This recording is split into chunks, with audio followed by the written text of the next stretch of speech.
Much, Mr. Chairman. Let me start with the issue of fertilizer. First of all, I want to say that, let me start with Mr. Dawood's question on the issue of the Sputnik. I remember distinctly the issue of Sputnik vaccine that came from Russia. And I can tell you, Honorable Member, through the chair, that there was not a single vaccine that we allowed into Kenya that was not approved, and there was not a single vaccine that we refused to take that was approved. Now, the issue here is who approves it.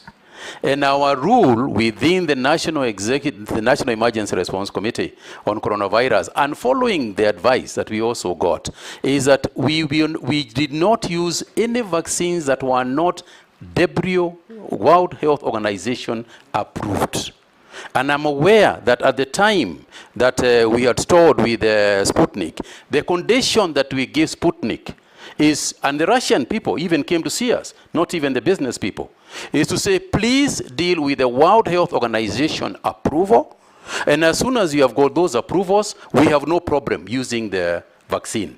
Because you can imagine how many, what we'd have to deal with vaccines coming from very many different parts of the world. The only thing that we could do and guarantee the safety of our people was to use the World Health Organization as a major approval organization for us. And at that time, Point of order, Chair. Yes. Chairman, sorry. The minister, the former Minister of Health is not telling us the truth. There is no way the vaccine could have come to Kenya if it was not approved. That is the first thing. They had an approval from the Kenya Medical Practitioners Board, and it was even administered. 230,000 doses were administered. But it was politics which made it to go out. It was a private venture. Yes, they had everything, but the minister is not telling us, the former minister is not telling us the truth. Are you not telling us the truth? Yes, Mr. Chairman. Hold there. Yes, Junet. Chairman, I agree with the Honorable Dawood. The vaccine arrived in Kenya with the approval of the government, and it was administered to many people, including the current president. And what happened when the current president, who was the deputy president, took it, is when that regime stopped it. Let us be honest to each other. Yeah, let's be honest. Mr. Chairman. Did you play politics with the health of Kenyans?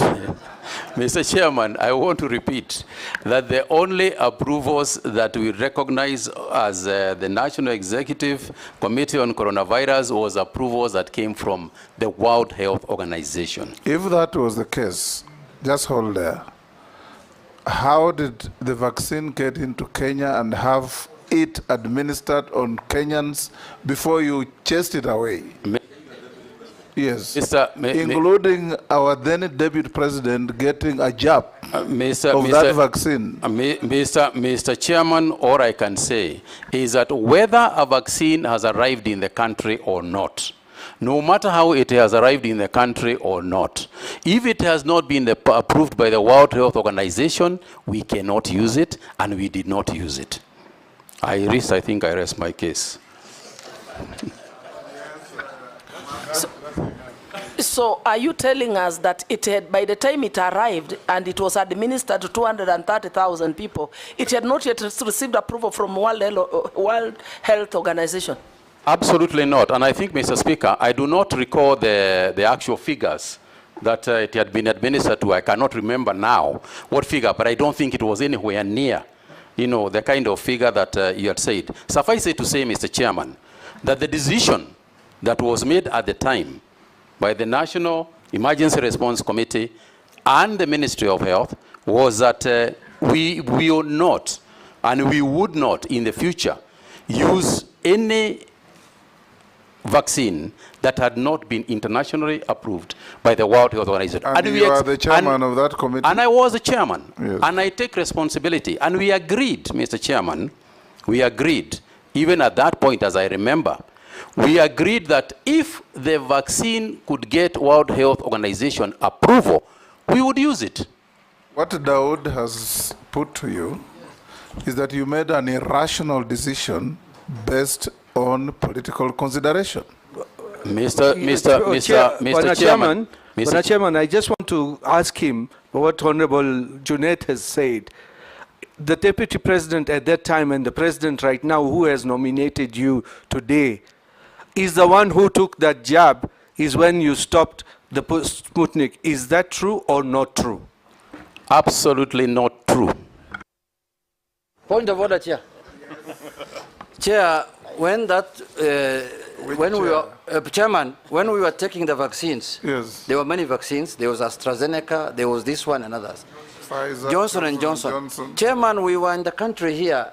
At that time, you know, people were really looking for vaccines to use. Desperately. The day the current president, who was then the deputy president, got a jab in the afternoon, in the evening, a press statement came out saying that thing is banned in our country. That's the truth of the matter. That's the truth of the matter. Mr. Chairman, I cannot recall the events as they followed, if indeed that is the way they followed. But I repeat my position. We could only use a vaccine approved by the World Health Organization. Go on with the others. I'm sure you know. Mr. Chairman, Mr. Chairman, the issue of mitigating circumstances, I think that were raised by Mishi, the issue